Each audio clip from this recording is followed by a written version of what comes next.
we go. Thank you very much. Okay, so we're now recording. I always forget to do that. We're recording for Minds and for Rumble because I'm on various alternative venues. In case one of them pulls the plug, I'm going to be on the others in this atmosphere we're in. Anyway, so for you joining me on Minds and Rumble, let me just reiterate that, my concern now is more than simply legitimate and appropriate criticism of the present administration, the present culture of the administration, the present agenda, and also criticism of the means and the manner by which this particular administration was installed, which is something that I know I cannot talk about any longer on YouTube. So I think we all know what I'm talking about, what I'm implying there.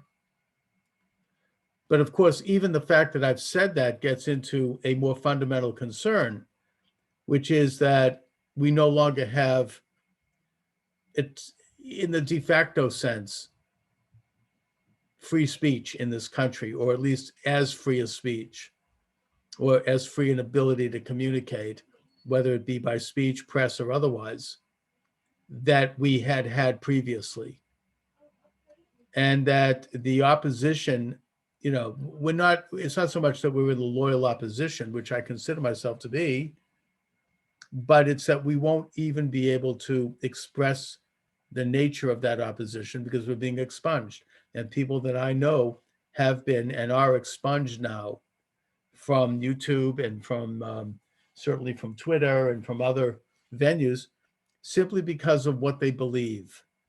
And what they believe, we're talking conventional things here. I'm not talking about anybody that advocates violence or anyone that advocates, overthrowing the government like a group like Antifa or something like that.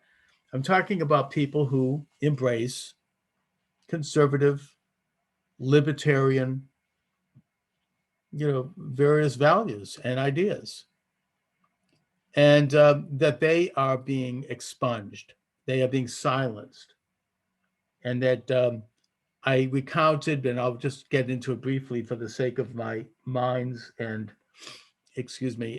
Rumble followers, that when after the 2016 election, there was a very harsh and brutal reaction from the left. And in my personal case, it affected me.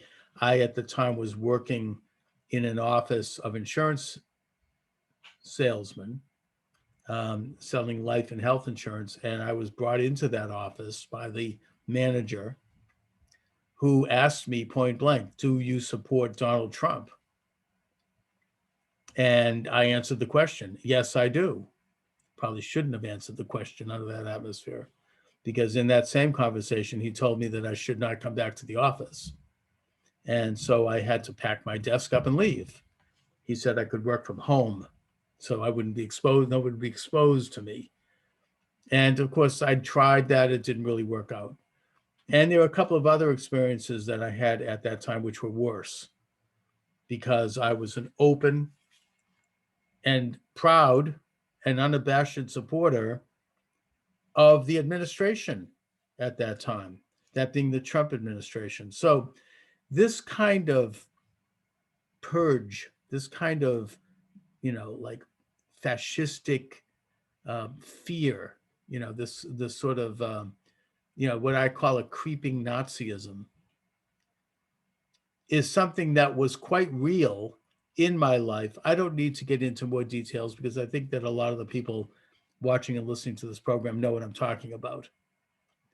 But it made me remember that right after the election of 2016, in the frenzy of rage and hate that followed that,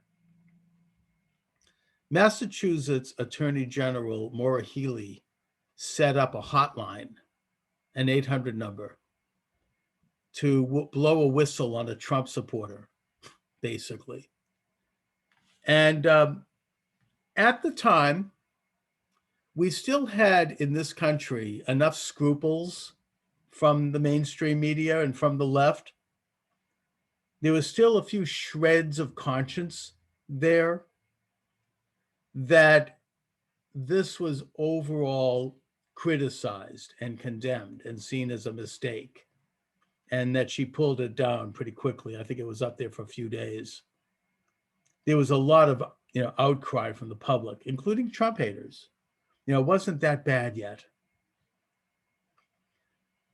Well, I mean, at the time it seemed implausible, and most people perceived it as wrong, that something like this could be done. I mean, this isn't Nazi Germany. I remember I interviewed a woman who grew up in Nazi Germany when I was at the radio station in Fitchburg, Massachusetts. She happened to live in that town. Very interesting woman.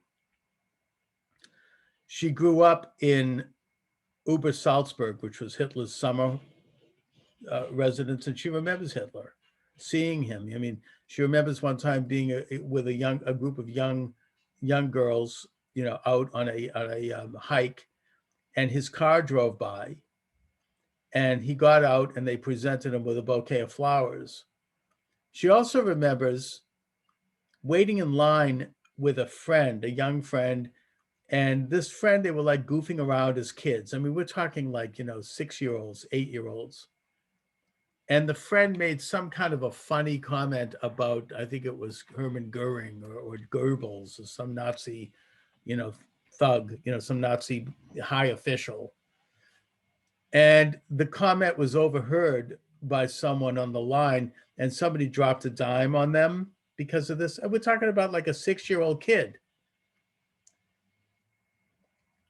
And later that day, a Nazi Gauleiter, a Nazi figure in military garb, showed up at the house, knocked on the door, and warned them. Said, your son was overheard criticizing, the dear leader, and we're warning you. You better be careful going forward to not let that happen again, because if you do, you're going to be on a list. They probably already were on a list. Now, again, this was a 6-year-old kid making some stupid joke about the appearance of a Nazi. So, it's that atmosphere that most Americans reject. And it was that atmosphere that might have called to mind a similar phenomena when Maura Healey, the Attorney General of Massachusetts, put in a hotline for people to blow the whistle on Trump supporters. And yet, I am concerned that the reaction against Maura Healey from the society in general in this state would not be the same now. Now they will keep in the hotline. Now people are going to be turning on their neighbors. I mean, we have this case where, and I'm not going to mention the names, but this young kid turned in his father, who had made some comments about going to the rally at the US Capitol and protesting. And he called the FBI. This is a kid. And then he set up a GoFundMe page, and he raised $100,000 to help him finance his college. I mean, is this really what we've come to in this country? So then you can make money now by turning in your father or your brother or your sister or your uncle? I mean, isn't this what they did in Nazi Germany? And he gets rewarded for that? People sending him money. Oh, yes, you've saved America by turning in your father. I mean, might he have considered going to his father first and asking him about this, and maybe suggesting that he not do it, maybe keep it in the family? I mean, instead of like goose stepping off to the authorities. And is this what young people are being taught now? Yes, it is. Young people in school now are being told that if your classmate says something offensive that might be seen as a little insulting, you go to the authorities, and they go outside the school, and it becomes a police matter. I mean, when I was doing the broadcast at Tufts University, I was, some student heard something that I said they found offensive. And instead of calling the program, I'd done an open lines program there, they went to this new police force at Tufts called the Code Enforcement or the Bias Enforcement. Apparently, this thing was set up so that if anybody heard something that seemed a little insulting or wanted to make an allegation that someone had said something that they didn't like, they could report them to this office, and this office could then have them called in, and the parents called in, and they could be expelled from the school. Well, somebody made this report against me, and they put my show up to 3:00 in the morning as a result, and eventually I left. Dooovid, how are you? Excellent. So we are now joined by Dooovid, YouTube host, fellow YouTuber. We discuss often religious issues, Jewish issues, Israel issues. Dooovid, let's start out by talking about the rollout of the COVID-19 vaccines and how that might comport to Jewish understandings of medical ethics. Yeah, I mean, it's going to be really interesting, and I was looking at it from a few different angles. I mean, one is, obviously most rabbis are holding that we should take the vaccine and are obligated to take it, even if we don't want to. There might be a minority opinion of people who are anti-vaccine, but within the vast majority across the board of Haredi, ultra-Orthodox to secular, that is assuming taking the vaccine is a good thing. Right. But the larger ethical question is the fact that the vaccine's in scarcity, people are dying, God forbid, in the biggest number that most people have ever seen in our lifetime. And almost God forbid, like comparable to World War II numbers. But if this vaccine is going to work, it has to come out some way. And right now, the U.S. has a certain policy. Most countries have been doing, risk factor, age, some sort of like importance in society, which is a very interesting ethical question. Like who should be determining who's important, and and then another question is, what about trying to get the vaccine for yourself? So in almost all countries, the vaccine is a government regulated thing that you can't even go to your doctor and get a prescription for. It's through special government run programs. I didn't even ask my dad's a doctor and got the vaccine. My mother's still in the waiting list. So I'm not sure exactly,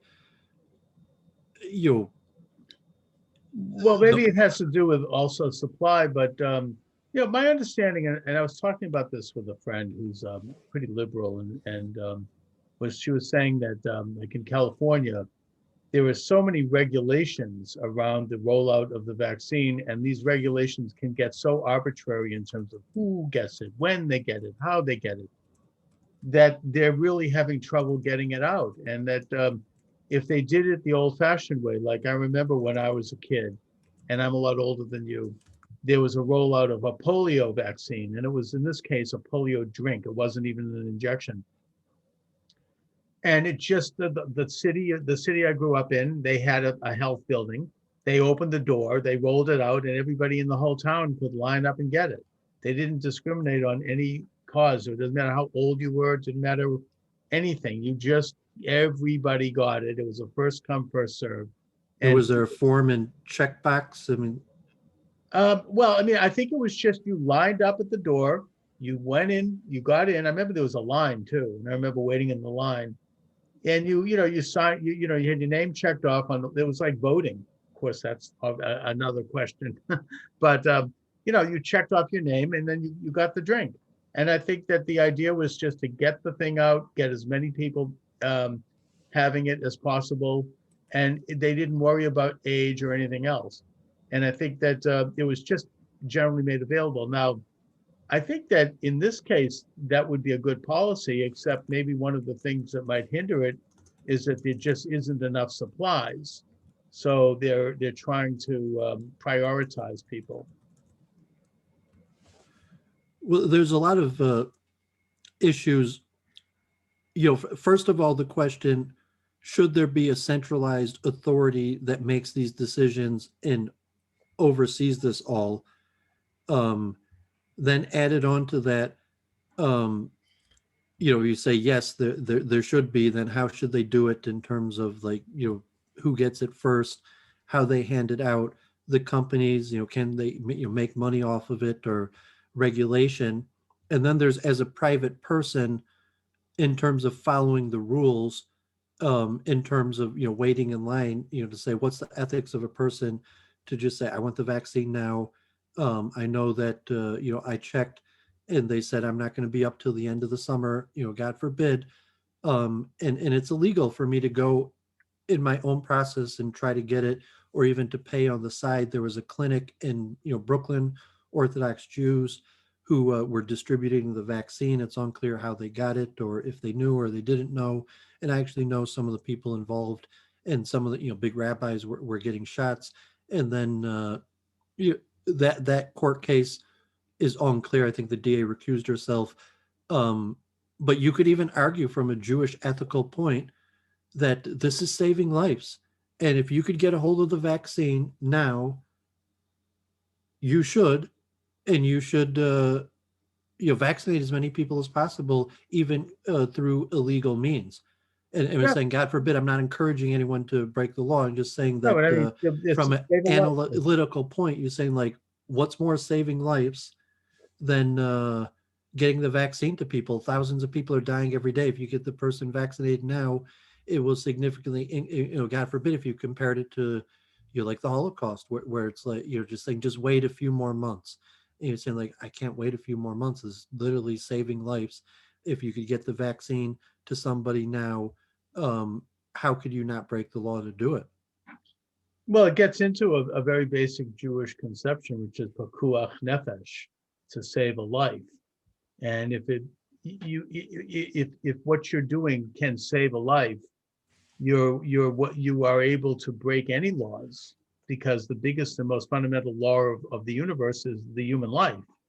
So you can. I think it goes back to King David was like in the field, and his troops were starving, and it was Shabbos, and they couldn't pick fruit, and he said, "Look, we have to have fruit, or else we're going to die." And so they were able to pick the fruit on Shabbos.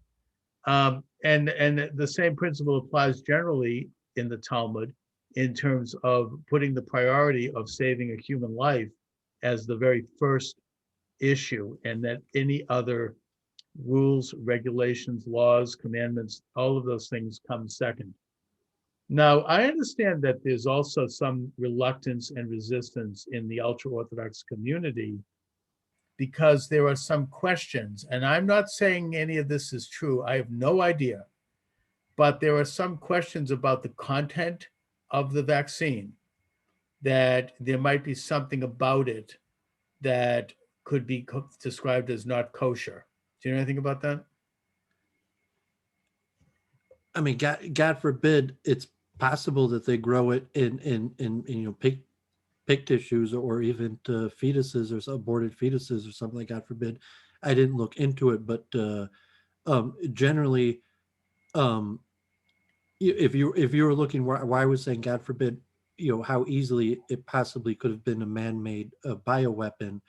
But the vaccine is similar to a virus that it's not as big as the coronavirus, but basically it's a determined strand of RNA that's put into a viral capsule and then fed into a cell, and the cell itself grows it. So the companies don't make um, the medicine themselves; they make the RNA strand, and then they use actual living cells to replicate the antibody. And this is how all, like, if you know the basics of medicine, I'm pretty sure this is how all antibodies work. That it's made so it's remotely possible that I don't mean to like be like some sort of skeptic. You could probably Google this, but I was saying like, yes, historically, they have grown these antibodies in like pig cells, cow cells, like cowpox, if you remember, but usually chicken.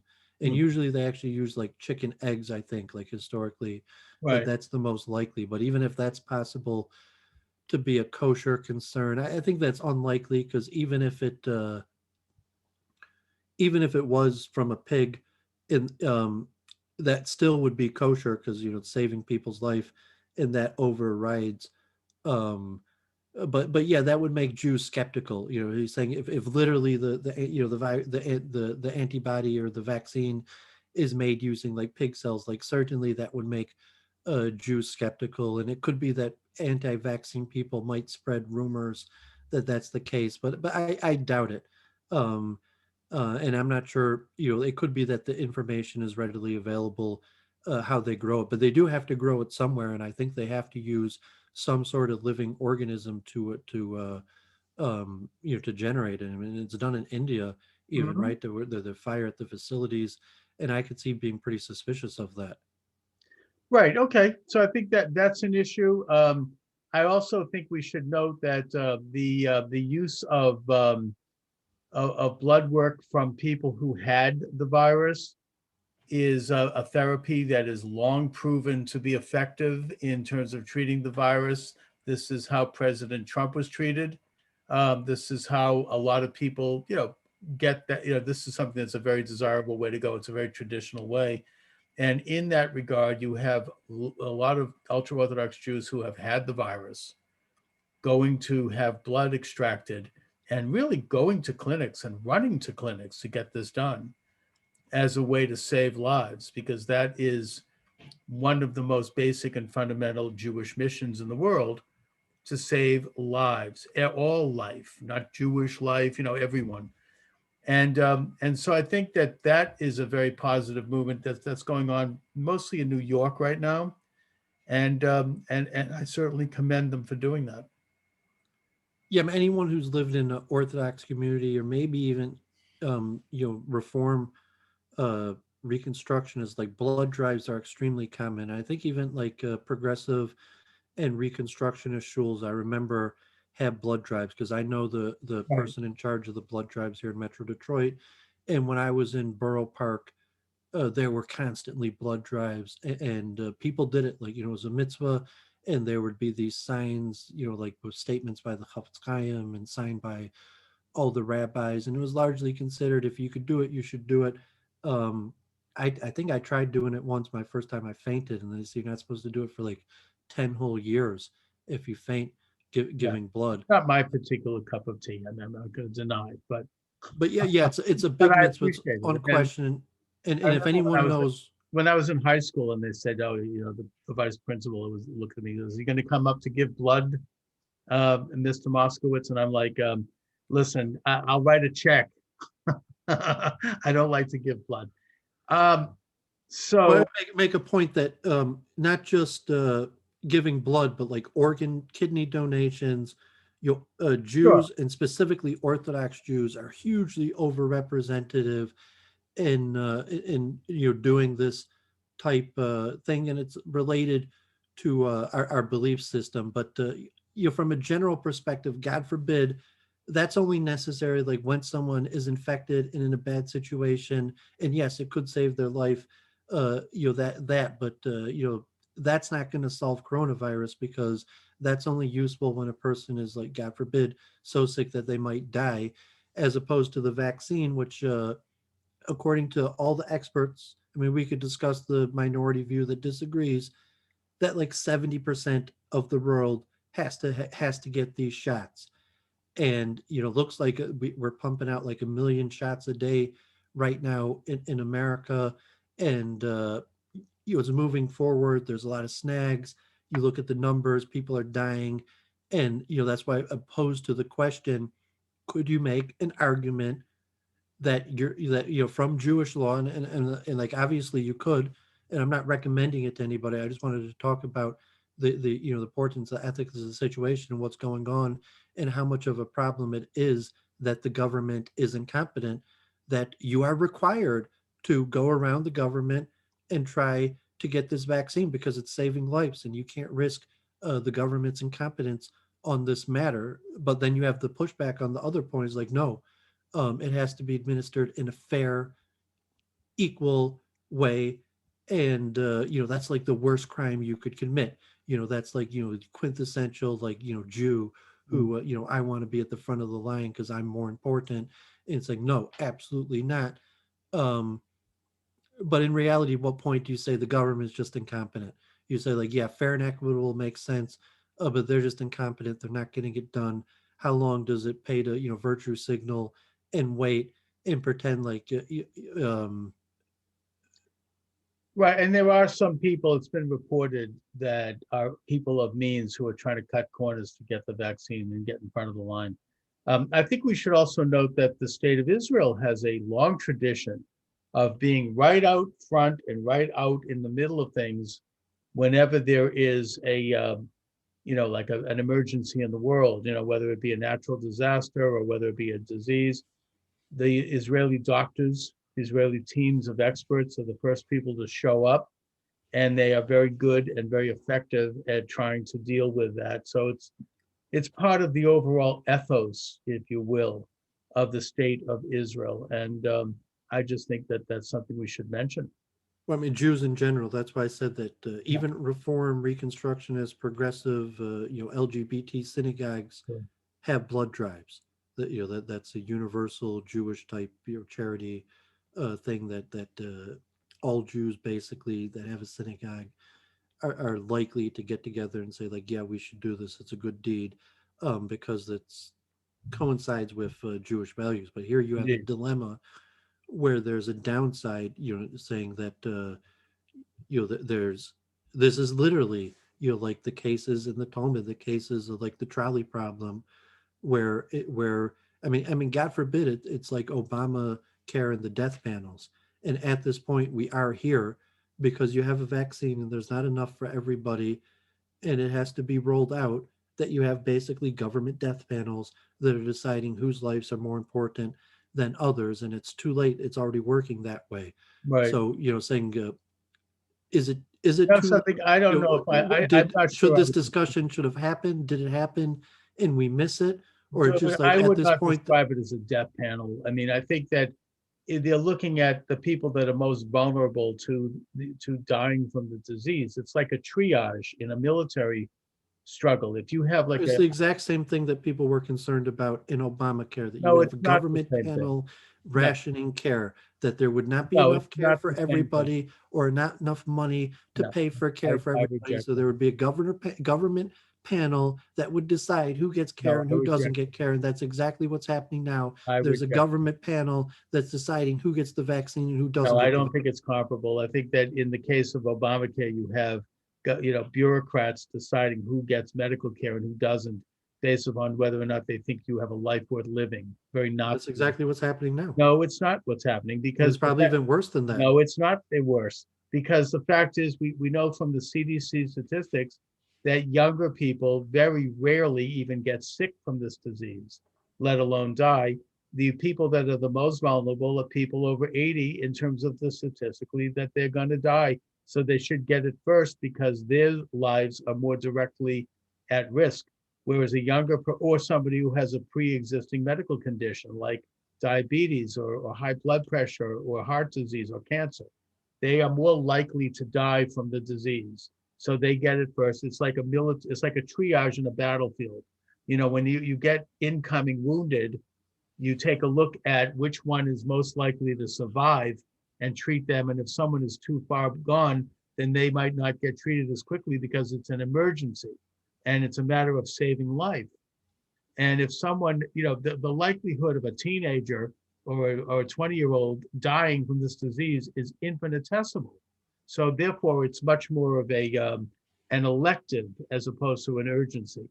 But let me just switch gears a little bit. Before I do, let me give out the phone number. We are doing a live program here. You're welcome to call in and discuss this or any other issue that's on your mind. Dooovid and I do this thing every Thursday. So, we tend to talk about Jewish issues, but we could talk about anything. We talk about politics or whatever you want to discuss. 617-396-4958 is the phone number. 617-396-4958. So, Dooovid, I was a guest on The Meaning of Catholic, which is a pretty big YouTube program hosted by Timothy Flanders, who interviewed me. Mainly, the opening for that was the topic of my book, God is God. But he did tell me in his request to interview me that he wanted to talk about Jewish Catholic issues, and he wanted to ask me why I felt that so many Jews had been communists and Bolsheviks and all of that. And we had a really, really good interview. He's a really nice guy, very responsible, very scholarly. They've got a tremendous channel where they discuss, nuances of Catholic faith, mostly with Catholic theologians and scholars and thinkers. And so if you want to check that out, it's on YouTube. The show's going gangbusters. There's a lot of commentary on it. And it's called The Meaning of Catholic. And you can look it up on YouTube. Of course, one of the topics that we got into that is a tricky topic, and it's one that I tried to tread carefully on, was why don't Jews believe in Jesus? And he brought up the issue, which I think might be relevant to discuss now, and which is often brought up by Christians, and perfectly legitimately, and that is their proof texts as they look at the Torah, what they, the Decalogue. They look at the writings, they look at the prophets, they look at the Pentateuch, as they call it, and they find passages there that they claim prove that Jesus was the Christ. Now, he asked me what I thought of that, and he read several of those texts to me. And you know what they are. I mean, they're pretty famous, particularly the book of Daniel, I think is emphasized. And my thoughts on that were that, first of all, while I respect the Christian understanding of that, and I think it's a perfectly legitimate approach, we see it differently. These are our texts. We've had those texts for 1,000 years before Jesus was on the scene. Our rabbis go way back in terms of looking at and understanding those texts. And it's just simply a difference of opinion that's probably will not be reconciled, nor should it be, which is why we have two different religions, why you have two different, in a sense, strains of Judaism, one messianic around Jesus and one not. And that I'm not a rabbi, I'm not a Jewish scholar, but I know that we could have a Jewish scholar go through these texts point by point and talk about the Jewish understanding of what they mean. But, it's always a very tricky kind of conversation to have, because it brings up the question of why don't Jews believe in Jesus, which of course is a big question. I mean, it's, we do believe in God is my answer. Dooovid? Yeah, I mean, from a theoretical level, I'm developing, and hopefully, going to come out with a book, hopefully this year even, called, Multiple Truth Hypothesis. But from an intellectual level, what needs to be done is to have a firm understanding of what people's axioms are, and then to examine the logical conclusions of those axioms.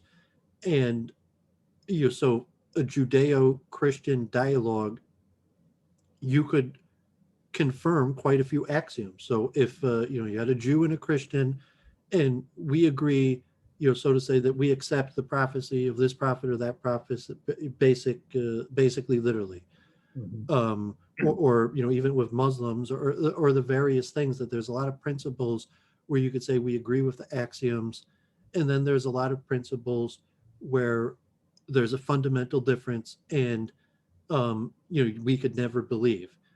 And but people are not really logical. And when you talk about Jews, you could have a difference in axioms, and you could say, as a Jew, your opinion on Jesus and ancient Israel is basically no more valuable than any goy's. I mean, you could say that within a Jewish belief system or a principle, that I feel as a Jew that my opinion about the Hebrew prophets or what happened in ancient Israel is more valid than other people or their tradition, and obviously like the genetics, uh, whether these things actually happened.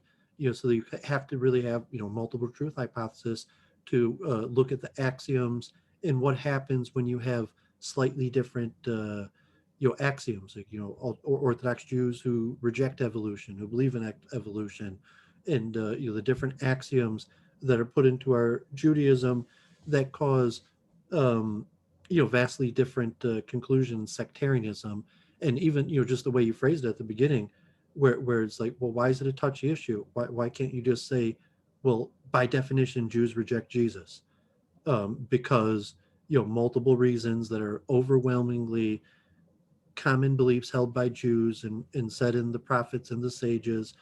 To say, like, just the idea is ridiculous that Messiah died, like that our Messiah doesn't die. The Messiah that we're waiting for would not have died, would not have been crucified. 0% chance. No Jew in their right mind is going to accept Jesus as the Messiah. So why is it touchy? You don't want to say that, or saying because you respect the person, you don't want to, or because you fear for Jews. Saying like, oh, if Christians know, so these various issues versus. So put it back to you. Why was it touchy? Why couldn't you just Well, because I blatantly don't want to. say that? I don't want to be put in an awkward position. Like any Jew in their right mind, rejects Jesus for Yeah, I obvious agree. reasons. That's right, but I don't want to be in a position on a Christian program to be questioning the divinity of Jesus. At the same time, I made 2 points. The first is that Isn't that your obligation as a Jew, even? And I did. The Jewish conception of Messiah is. To like Claire call you on that, but like weren't you like called up before the council, and instead of Well, I don't want to be being a Jew, I didn't see the show, but you're saying, did you bow and No, you bow to the cross, or did you? I did not. Did you say, I'm going to be No, a proud did Jew say even if it costs me my life? No, I did not bow to the cross. I don't bow to anybody. I only bow to God.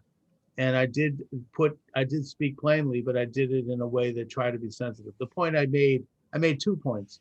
Firstly, that the Jewish conception of Messiah is very different than the Christian conception.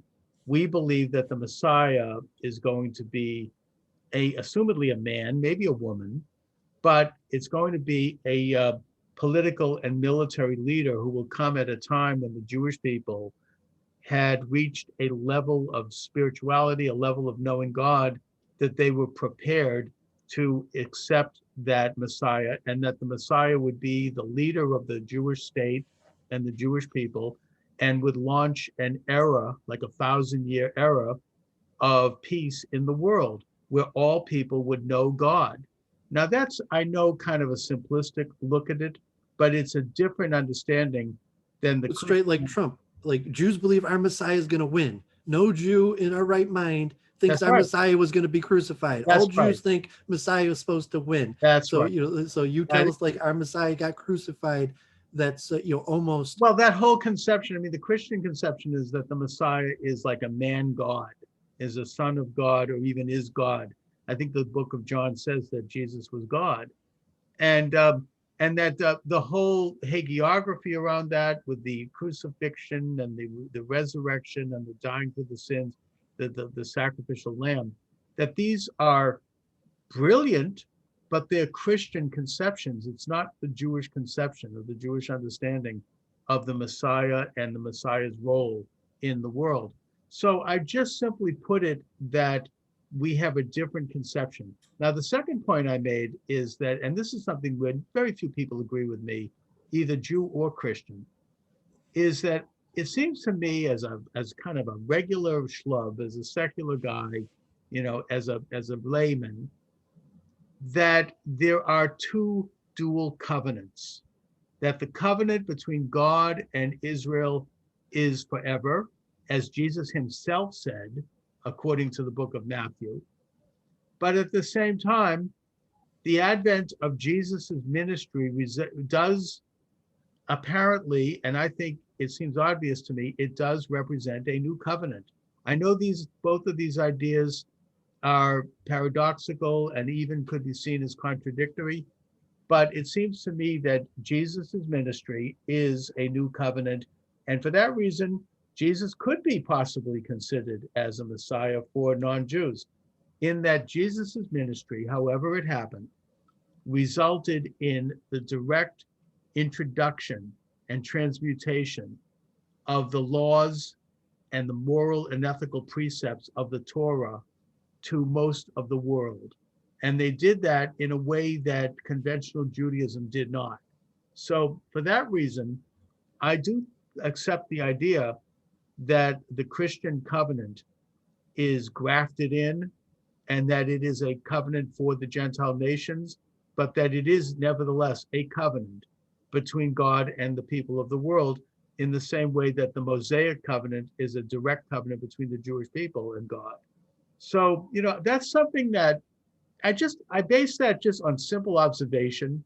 I base that on the fact that if it hadn't been for Christianity, we would never have a United States with all of our moral and ethical precepts that make up this country.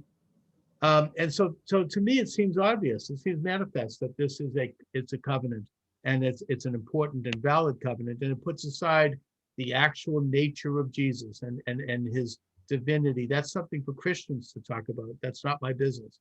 But it does, in the broad sense, I think, draw up the idea that we do have a dual, covenant in this case. What say you? Yeah, I was talking with this streamer called himself Judas Maccabee. Used to argue with counter Semites. He was on JF and Eric Stryker. But we were debating Zionism and other issues, and he had a share on this week's Parsha and was talking about Maimonides and animal sacrifice, because now in the Torah readings, we're about to leave Egypt, and God's about to give us the law, and some of the first laws are that we should bring sacrifices to God. And so the Christian concept that there's a fundamental change in dispensation after Jesus regarding atonement, and the rabbinic concept is very similar, and it's really the dispute between Maimonides and Nachmanides, where the Ramban, Nachmanides held the general, probably majority opinion was that the fundamental way God created the world was that in order to achieve atonement for our sins, we needed the priestly class and the people to bring to offer our sacrifices in the temple. That is the prescribed method for us as Jews to come closer to God. And everything that we do right now in exile, in the grander scheme of thing, is largely, I don't use the word meaningless, but that's the mainstream opinion. Maimonides held in a dispensational view that what was achieved by the power of God, through the sacrifices, which was generally the atonement for our sin. Saying that if I sin, God forbid, Charles or anybody sins, that the atonement process requires bringing a sacrifice in King Solomon's temple and being offered to the priest. There is no forgiveness for sin without that. So Christians holding, because of Jesus's crucifixion, that the atonement for sin is now available to everybody, is very parallel Maimonides' dispensational view that we could achieve the atonement for sin from the sacrifices by praying, by saying Shemona Esrei, by reading the Korbanos before davening, to the hardline view of the Ramban that says, no, basically our Judaism today is a joke, and the only way for us to return to Judaism is to restore the priestly class and restore the temple, and anything without that. And it's also related to the Christian idea in a true, ancient Israel biblical sense. The only way to come close to God is, there's no Protestantism. You don't get your own private relationship with God because your heart feels with it. You have to go to King Solomon's temple in Jerusalem. There is no other way. You have to bring a sacrifice to God in the temple that was prescribed, even if you're a non-Jew. And, the Talmud, you could reject it, have your own opinion. Generally, non-Jews, Goyim, don't, Adam Green was on Luke Ford, don't need to get, people, be careful, but they need to go through the Jewish people to come on to God. That's the way God made it. They need to come on to King Solomon's temple to come through God. So you say after the dispensation, the destruction of the temple, if there's, even in Jewish theology, maybe Maimonides himself held it, is that you don't need to come on to King Solomon's temple or the priestly class and the Kohanim to come on to God. Any person through contemplation, meditation, like Abraham, and just thinking about it, could come on to the truth of God. And so the Well, leaving let me out to just say Jesus as an idol, Mhm. that saying like, okay, just forget the Jesus part and just say the person came on to God, but they used some false conception of Jesus, which is the way Maimonides saw it.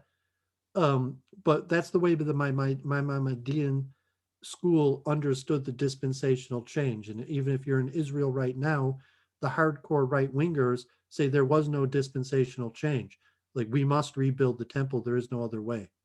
Well, let me just ask about that, because I mean, my understanding is, first of all, that the Gentile nations do not have to go to Solomon's temple through the Jews to be with God. And my understanding is that they are with God as long as they are observing the 7 principles of the Noahide covenant, which of course goes back to the Torah, and which was, I think, synthesized in more modern times by rabbis. I don't know if it's in the Talmud, but the point is that the Noahide covenant, the 7 principles, kind of cover all of man, and that all of man can know God. They don't have to go make a sacrifice at the synagogue, at the temple in Jerusalem. Now, this is one of the things that Timothy Flanders at the Meaning of Catholic, he really nailed me on this one, in that he said, how can Judaism be a valid religion without the temple? And he said that when the Jews returned from exile in Babylonia, one of the first things that Ezra did and Nehemiah was they set up an altar, and they reinstituted the cult of sacrifice with the Kohanim even before they rebuilt the second temple. So how could it be, therefore, that with the destruction of the second temple, the ability to function as a people in the religious sense ended, because we stopped the sacrifice? And then, of course, the Christian answer to that question is that Jesus came to fulfill that. So I guess that I would ask, I mean, that's a tough one. I mean, my understanding is that the Talmud put in place, through language and by codification, a substitute means to worship, engage in temple worship, until the day when the temple is rebuilt. And that includes things like, a sanctified wine and bread or challah on Shabbos, the observance of the holy days, the observance of davening and the various prayers and rituals around that. The kosher slaughter of animals can represent, I think an element represents the slaughter at the temple, and other functions of Jewish life that were put in place in lieu of the temple, because at the time the Talmud was codified, the temple not only had been destroyed, but it was after the Bar Kokhba rebellion. The Jewish people had been banned from Jerusalem, and there was a serious question as to when and how we would be able to once again regain the temple. But the idea of rebuilding the temple has also always been a central theme in Judaism. We pray for that every day, and that the assertion of sovereignty in Israel in 1948, and the further assertion of sovereignty in Jerusalem in 1967, were events that set the stage for the rebuilding of the temple at the right time. We don't know when that right time is going to be, but we hope and pray that it comes. What say you, Dooovid? Yeah, so there's multiple points. And the first, I guess I'm here to give you unapologetic Judaism. So there's a lot of different statements in the Talmud. Um, but the Talmud and the sages are very clear. Like, you have the 7 mitzvahs of Noah, and anybody could rationally come on, and should, is required to, all non-Jews, to recognize that there's a creator and that certain implications of that. But in Jewish belief, like it's us, and the Creator chose us and gave us the law. And as a non-Jew um, tries to get to know God better, they have to come through the Jewish people. It's straight in the Talmud. It's one of the things that God said to Moses. There's conflicting statements. You could argue that that's not the case. Almost all of the Jewish sages, including Maimonides, who is the most liberal in the non-Jews' ability to use rationality and philosophy to understand God, still Maimonides says that non-Jews ultimately, to get closer to the Creator of the world, have to come through the Jewish people. How So so? that's the unapologetic version Yeah, of but how Judaism. so? That means they have to go to Jerusalem and give a sacrifice? I mean, how, when you say go through the Jewish people, I mean, I understand that the Torah says that the Jewish people have a special mission. We have an extra layer of observance because we wanted to be a priestly sect for all of mankind and to serve as a light unto the nations. But how is it that the Gentile nations are expected, what is that supposed to mean to them? I mean, I think that my understanding is it just means that by observing the Noahide covenant, they're not engaging in idol worship, they're not engaging in pagan practices, and that they are knowing God. I mean, it doesn't mean, I mean, in a sense, they're coming through the Jewish people by doing that, because we are the people who had a direct experience with God at Sinai, and we are the people who are the receptacles of the law. But it's not. I mean, what does it mean going through the Jewish people then? Well, I mean, there's different sages, but I was saying generally that's what it's already in the Talmud and almost universal in all of the sages in the theological understanding. And so Okay, from a Noahide perspective, a non-Jew could be judged as righteous with no dealings or opinion on the Jewish people, purely on whether they right, recognized God, whether they acted moral in accordance with the law, and if they never, met a Jew or never thought about Judaism and or dealt with the Jews basically the same as they deal with everybody else, they could still be judged as a righteous Gentile. But correct. beyond that, in order to come to God, um, to be more praiseworthy, they have to recognize that God is the God that chose the Jewish people and took us out of Egypt and gave us Okay. the Torah. And Well, if I they think do that not Christianity does recognize. recognize that, um, most rabbis or our scholars in the Talmud hold them at a lesser status of righteous Gentileness. And so the sense you could be a righteous Gentile who's like, they're a good person, they never cheated or robbed, and they give charity, but they don't think the Jewish people are really God's chosen people, or that we were taken out of Egypt and Mhm. given the Torah. So it's like, yes, it's possible that those people are going to heaven and will have their reward. And so, yes, it's likely that they will, and just because they were in action righteous people. But Well, I mean, Dooovid, I Judaism's think that unapologetic in the sense if they don't recognize that this stuff is true, they understood. probably I don't think have that much great insight on God. I think So you're that saying in if the de facto it's tough sense, to be unapologetically Jewish yeah, in a modern in the de facto sense, Christianity does recognize this because they embrace what they call the Old Testament, what we call So the I wanted to Torah. make the point on your second point about the Yeah. temple, Okay. and the main idea is this dispensational uh, truth, which is more a Christian way, but even Jews mostly believe in dispensationalism, is that the fundamental nature of how God acts with the world changed at some point in history, from the biblical times to the modern era, or even progressively. And if it's like we don't have a temple and we're not acting offering sacrifices, I'm sorry, there is no atonement for sin. All the sins that we All had right. done in our life, Yeah. well, I was saying that's just a pure fact from our scripture. They say in the biblical Okay. All time right. when Fine. we were Listen, able to offer um, a sacrifice for the sins that we did in this time that we're just not well, forgiven. You're saying our this is famous sages like this the is Chafetz this is Chaim the point that used to have a list of the korbanos. Because that was even like in this is the theory very that point you're saying like that I'm gonna have a list of the korbanos I'm required to bring because I'm waiting.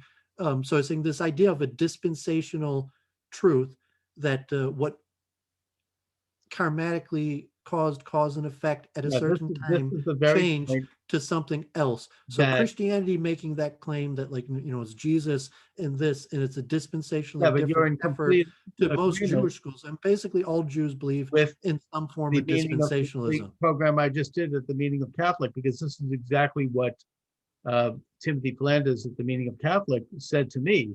He said that Judaism is not valid because we don't have the actual temple worship any longer, and we're not, in a sense, forgiven. I don't know if he said that, but in a way, what you're saying agrees with the Catholic view. I think that, first of all, as I said, Christianity is a doctrine, and I think most religious Christians do recognize the special role of Judaism as a kind of a conduit from God, as as a priestly sect, because they embrace the Old Testament. And even like St. Augustine, I think, elaborated on this with his concept of the Sicut Judaeus Non, which, of course, we know E. Michael Jones talks about that, which is that the Jew is, because the Jew is adhering to what Christians call the Old Testament, they are to be protected. They are not to be in any way prevented from their worship. But because they don't accept Jesus, it goes on, they have to accept second-class citizenship, and that they're not to be allowed to influence the culture because they don't get the whole picture. But nevertheless, even in that context, they do recognize the unique mission and the unique covenant of the Jewish people. Now, I don't want to go into a merry-go-round here because I'm not a scholar of it, but as far as the whether we can be, atone for our sins, whether we could be saved without the temple, my understanding again is that we are waiting for the temple to be rebuilt at the right time, that a Jew does hope for that to happen. I certainly hope that it happens at the right time and in the right condition. And when it does, I think it should be a joint project between Jews and Muslims. And I'll tell you why I think so. But Well, all nations, obviously, all nations. yeah, It'll be a all joint part. nations, but I think specifically Jews and Muslims need to come together and rebuild the temple. But putting that aside, the fact is that in the meantime, the Talmud lays out a means by which we can receive atonement. Maybe, look, we're reaching toward the end here. Maybe I should talk a little bit about what I mean by that. And I didn't get into this on my interview on the meaning of Catholic, but I mean, you're agreeing with me that it's dispensational, that just like Christians are saying that there was a dispensation and then it changed, that almost the Talmud also yes, largely goes for a probably. dispensational explanation, and that's historically Well, how sure. we move from a priestly temple cult Yeah, I mean, in to a the rabbinic sense we are like Christians. religion. And saying is, so your Catholic friend says, like, you guys disobeyed Moses. And you said, like, no, Judaism and Moses himself says you follow the leaders of the generation, and the leaders of the generation told us the dispensation changed. Right. And I think that, yes, it did change. And Christianity itself is a dispensation in that they replaced temple worship with worship of Jesus. So, sure. Yeah, I think it did. But I think the Talmud does that. And the Talmud did adapt to the conditions of the time without You have the contradicting. interesting parallel of the Jewish switch to rabbinic culture and the Jesus switch that is very, in To a an messianic esoteric way, culture. they're basically the exact same switch. No, well, I mean, one is based on the messianism of Jesus. The other is based upon the authority of the rabbis.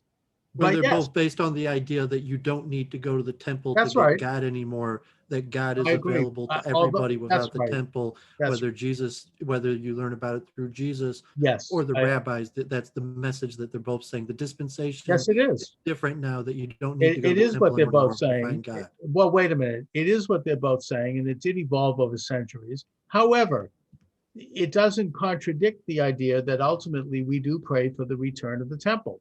And at the right time, we will build the temple. Now, when I was saying that I think it's a joint Jewish-Muslim project, I derive that from the Book of Kings and the Chronicles, in that when Solomon built the temple after he inherited the kingdom from his father, who was not allowed to build a temple because of the many sins that he had been involved in, and that Solomon would be in charge of that.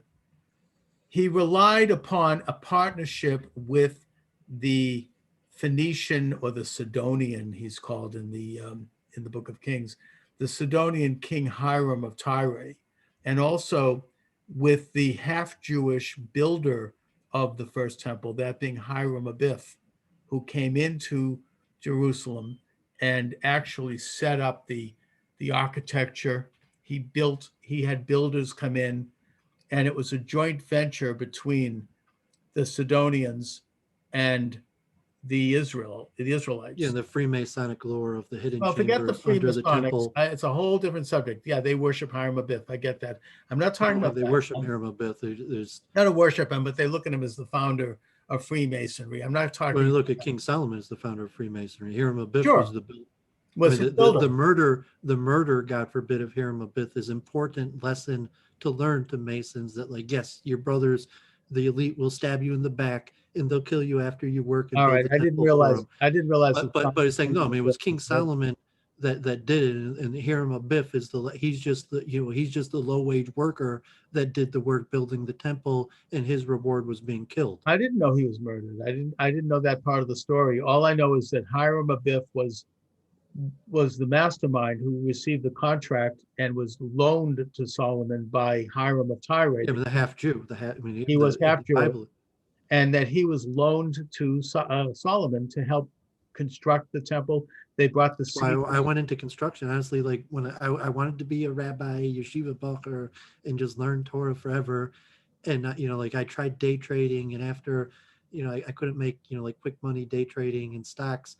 I decided to go into construction because I was like, I'm a half Jew, and the most famous half Jew in the Bible, built the temple. So I went into construction. I still, largely do construction, property management till today.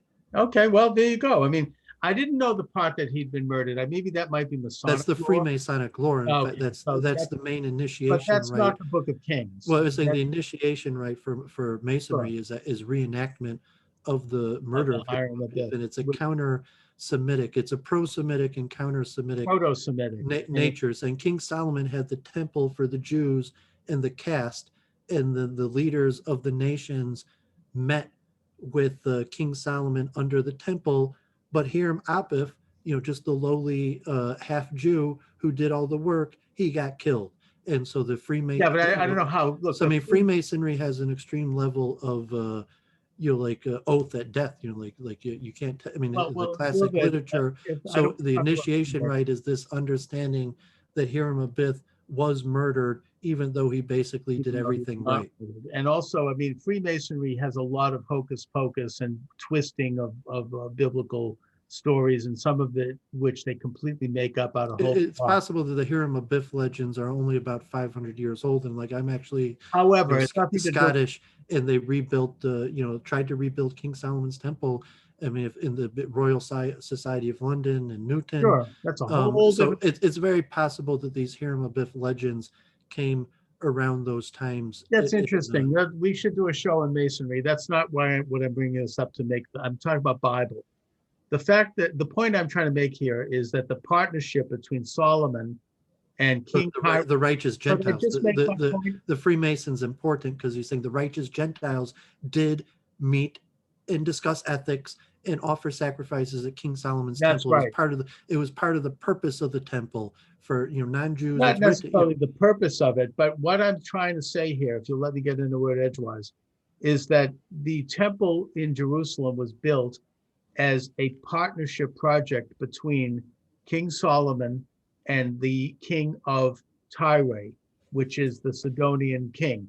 Tyre, of course, is the Phoenicia, which eventually the Phoenicians gave birth to Carthage. It became a huge, maritime empire. And they were Canaanites. Now, I bring that up only and also, by the way, the Book of Kings gets into the very interesting relations that they both had in that, they traded lands. Hiram taught Solomon how to develop a navy and a naval port at Eilat, so he could then trade on the Red Sea.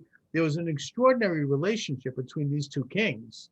And it was some of the diplomacy that went on between them actually set a model for diplomacy going forward for all nations. my point here is that King Hiram of Tyre, the Sidonian, could, in the modern sense, represent Islam, certainly could represent the Palestinians. And for that reason, on a biblical level, not the Torah, but Book of Kings, Book of Chronicles, the writings, I think that it could be argued that any rebuilding of the temple ought to be done as a partnership between the head of the Jewish state and the head of the Muslim people, maybe from Lebanon, maybe a Palestinian authority head, somebody, and that together they need to sit down and plan the entire enterprise as a joint project. And then once it is done, they can worship there jointly the same God, the God of Israel. So that's all I'm saying. It should be, to me, it would be consistent with historically, not necessarily religiously, but historically, the building of the first temple. Anyways, Dooovid, what else is new? Yeah, but I'm saying if it'd be the proper Jewish theological framing for what you say is I want atonement for my sin. I want to be able to repent. I want to, like a reincarnation. I don't want to have to come back to have to, fix some sin that I did, or I want the temple rebuilt in my lifetime. And I recognize that the only way to achieve that is to take part in the rebuilding of the temple. So just as a Right. Jew who tries to be a good Jew and believes in Hashem, and I recognized I messed up, and I try to get closer to Hashem, and there's a block, and even maybe I try to be a good Jew and learn Torah and say Kriya Shema Shel Mita and the special prayers and daven on Yom Kippur and all these various things. They see there's still a block between my ability to return to Hashem. And when we look into the Torah and the sages say, because I've sinned and I don't have full atonement for my sin, and the only way Look, to I obtain accept that. We're not going to have perfect atonement. to have is to offer the sacrifice in King Solomon's temple. So it's upon us. I mean, even the Talmud says if the temple isn't rebuilt in your lifetime, it's like it was destroyed in your lifetime. But it's saying that you put it on the person to say, if you really are scared of the punishment for sin, you would know, like, oh man, like Charles, like I really messed up. I think the only way I'm going to be able to get to heaven is if the temple's rebuilt in our lifetime, No, and I so offer these I accept that sacrifices. maybe. They say, like, but that was the idea of reform. Like, are we really backwards, superstitious people that are God forbid, like, and to a certain extent, it's like, yeah, unapologetic Judaism is yes.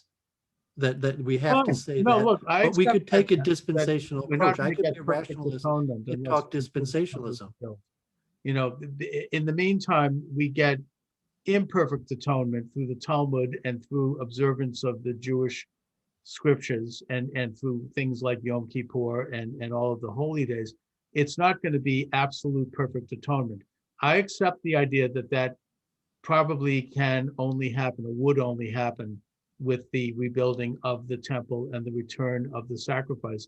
And I will end it by simply noting that this event, this return of the temple, the rebuilding of the temple, is going to have to be done based on the Book of Kings, based on the history of King Solomon and King Hiram of Tyre.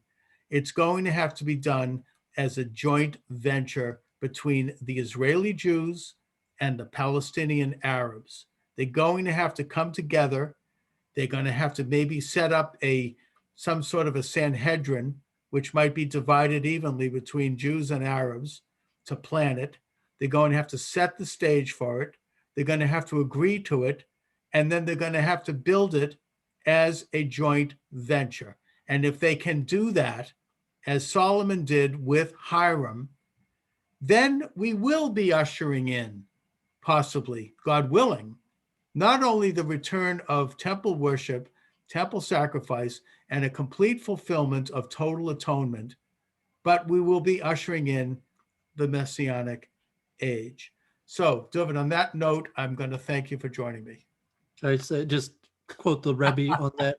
I Sure. like you saying, but just not even nothing of mine, but saying the Rebbe, first he said often, if the Palestinians or maybe even said the Muslims knew what the temple would do for the world, they would take down the Dome of the Rock and help us rebuild it themselves. And the Yeah, Rebbe took the general approach that almost all the Jewish sages, the prophets, Isaiah, Maimonides, Messiah has to bring world peace and have universal recognition of one God.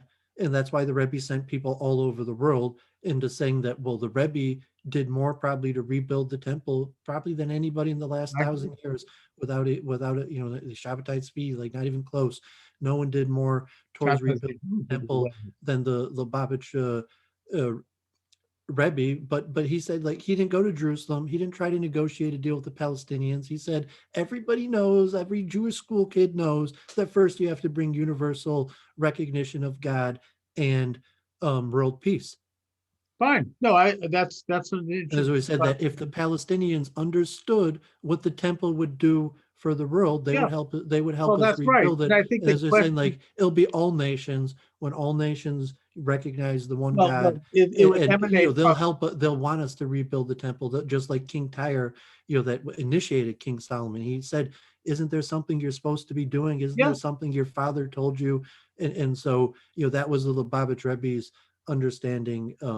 No, that's interesting. I always found that story of Solomon and Hiram of Tyre to be very interesting to me anyways. And questions like what happens to the Dome of the Rock, again, that would have to be something that would be hashed out over many years, if not decades, by a joint Jewish, Palestinian, Arab Well, I'm saying sandpit. like theologically, the Rebbe's putting it as like the temple will be rebuilt when the Palestinians, for their own sake, are begging us to rebuild the temple because they Yeah, understand how I good it's think going to that's be brilliant. for them to have the temple rebuilt. I think that's an amazing insight. Anyways, Dovid, thanks so much for joining me.